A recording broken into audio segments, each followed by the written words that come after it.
onye dị ndụ na-ekpocha first. Can you wear the happy birthday to you? I know you know yourself. You wear the global.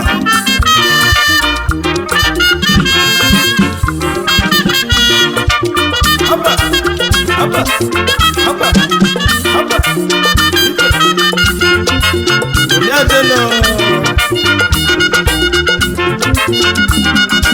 Na May 14, 2021, anyị na-echeta ọmụmụ Odogwu.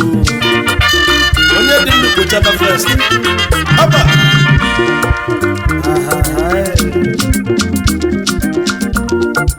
Ọ dị ndụ n'elu ụwa o, biko kene Chukwu, n'ime Chukwu na-eme kene Chukwu.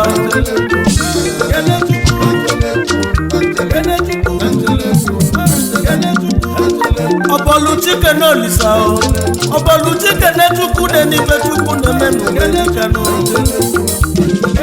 Onye dị ndụ na-agba festi o, ọkachasị onye Chukwu tinyela arọ n'elu arọ. Na-agba festi o, si n'oge na-ekpocha festi o n'enu ụwa yi. Onye dị ndụ na-ego moto dị mma, onye dị ndụ na-arụ ụlọ dị mma, onye dị ndụ batala ego ji obodo oyibo. Okani nwede happy birthday. Onye dị ndụ na-ekpocha festi o, ogologo ndụ na-arụ isi ike.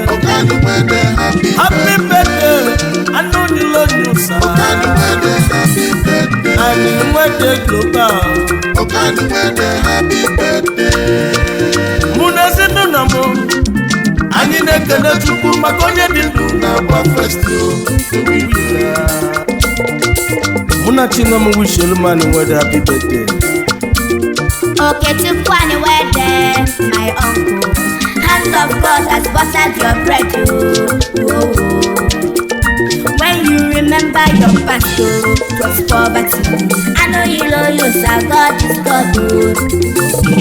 Imana akadi over, butter your bread, oh. And the wedding. Happy birthday to you, okay. And the wedding global. Happy birthday. When I see the building, if you when I'm singing, you know it's for my dad. Or you're not to school. Ije, munezi nuna muneke na Chukwu Olisa. Na malicha ndo nyelu nwanne m. Ifeoma nwunye m ka ikene Chukwu Olisa n'isi nwanne m. Haba, haba. Ife Chukwu delu n'odewo ya o, Oke Chukwu. Ife onye ga-abụ ka ọ ga-abụ n'elu ụwa o, Oke Chukwu. Happy birthday Oke Chukwu Akinwede. Osisi enele anya ọdịda o, n'ọkwụnyigo Oke Chukwu happy birthday.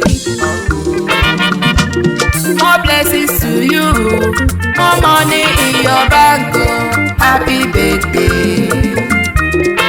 Okani nwede happy birthday. Ani nwede global. Anụ nyilo nyusa ekele Chukwu.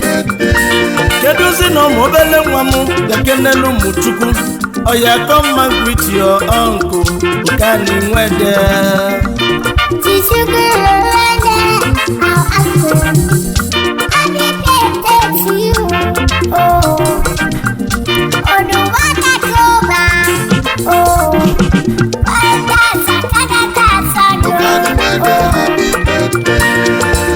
Obele nwa Chukwu gozila gozi n'elu ụwa.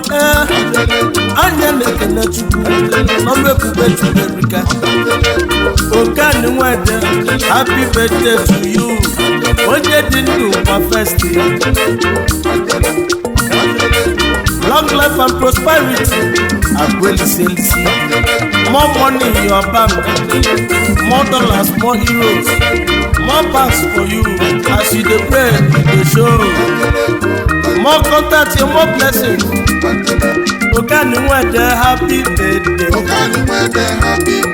Onye dị ndụ na-ekpocha festi.